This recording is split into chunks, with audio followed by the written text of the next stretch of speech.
बोल श्री दुर्बलनाथ जी महाराज की जय।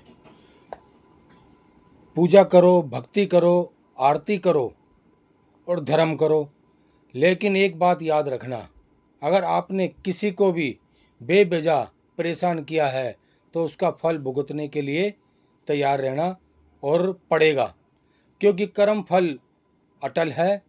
कर्म फल अटल है इसलिए क्योंकि इससे भगवान भी नहीं बच पाया, और जब भगवान नहीं बच पाया तो हम तो इंसान हैं।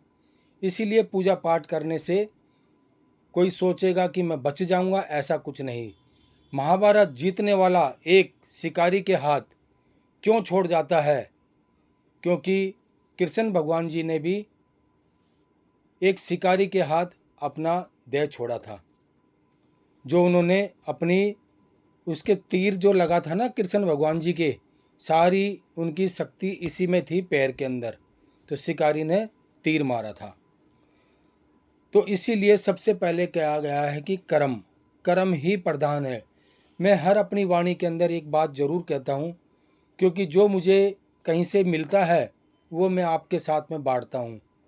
सबसे पहले कर्म है, कर्म ही प्रधान है। जो हम करेंगे, मैंने जैसे किसी के साथ बुरा किया और मैं पूजा पाठ कर रहा हूँ तो उसका फल नहीं मिलेगा। मेरे कर्म अच्छे हैं, अंदर से हृदय से अच्छे कर्म हैं। मैंने दूसरे के लिए अच्छा सोचा, वो एक बिल्डिंग बना रहा है, मैं कहूँगा गुरु महाराज वो 2 बिल्डिंग बनाए, ये अच्छे कर्म होते हैं। ये नहीं कि वो कुछ कोई काम अच्छा कर रहा है, हम उसके साथ में गलत कर रहे हैं। तो मेरा कहने का तार्थ यही है कि मेन चीज़ बताया गया है ही, सबसे पहले कर्म, अपने कर्म अच्छे करो। कोई अच्छा काम करे तो उसके लिए अच्छा बोलो कि आपने अच्छा किया। अगर हम किसी के लिए कुछ काम नहीं कर सकते तो उसके लिए हौसला तो दे सकते हैं, क्योंकि वो अच्छा कर्म कर रहा है। आपकी नज़र में नहीं कर रहा होगा, पर वो औरों की नज़र में अच्छा कर रहा है।